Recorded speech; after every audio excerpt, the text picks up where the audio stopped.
Salam untuk, semuanya. Saya kembali, sharing ya tentang, bagian dari memahami diri, memahami kehidupan.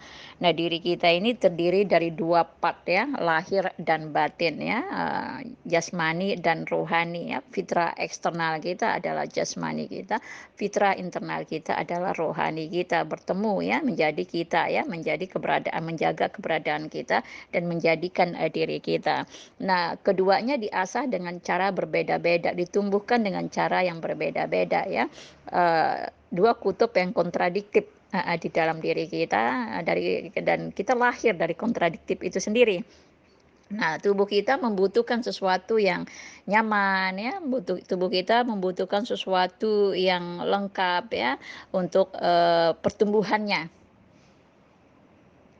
sebagai fasilitas ya, untuk tumbuh dan kembangnya.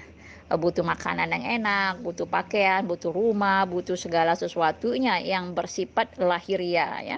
Nah, sedangkan batin kita butuh sesuatu yang tidak nyaman, untuk perkembangan jiwa kita. Jadi kedua ini, eee, kebutuhan mendasar dari diri kita, maka kehidupan ini ada susah, ada senang, ada nyaman, ada tidak nyaman, sesuatu yang harus kita terima sebagai fitrah kehidupan. Nah, ketika kita mau tolak, maka tidak ada pertumbuhan di dalam diri kita.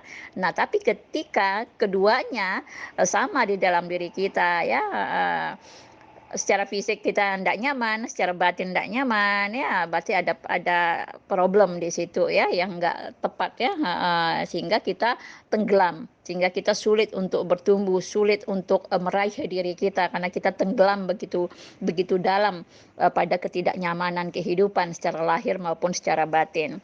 Jadi poin yang utama yang harus kita sadari bahwa kehidupan ini ada senang, ada tidak senang ya, ada nyaman, ada yang tidak nyaman.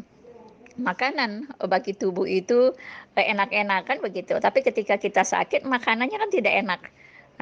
Untuk apa? Untuk kesembuhan kita. Nah, begitu juga kehidupan yang tidak menyenangkan, peristiwa, yang berkaitan dengan perasaan ya, berkaitan dengan jiwa kita, berkaitan dengan mental ya, perasaan-perasaan yang tidak nyaman yang hadir dalam berbagai peristiwa hidup kita itu menumbuhkan, kebatinan kita, itu menumbuhkan jiwa kita sehingga jiwa kita matang, jiwa kita berkembang.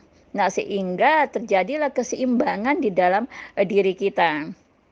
Orang yang mengalami kehidupan enak ya secara, jiwa juga nggak begitu banyak hal-hal yang menyakitkan dan lain-lain, maka perkembangan jiwanya biasa saja, jiwanya nggak bertumbuh, sebagaimana seharusnya. Dan jadi siapapun kita, mau di level manapun, kita pasti ketemu kedua hal ini di dalam kehidupan kita, kenyamanan dan ketidaknyamanan. Karena itu fitrahnya. Jadi ya poin yang harus kita terima adalah menerima hidup ini apa adanya sebagaimana kita menerima diri kita apa adanya. Ketika kita tidak menerima diri kita ya, baik buruk kita, maka kita juga akan kesulitan menerima kebaikan dan keburukan orang lain, kebaikan dan keburukan yang hadir di dalam kehidupan. Ketika kita lihat kelemahan kita, ketika kita berhadapan dengan kelemahan orang lain, kita maklum. Begitu. Nah, ketika kita melihat kebaikan kita, lalu kita melihat kebaikan orang lain, ya kita menghargainya.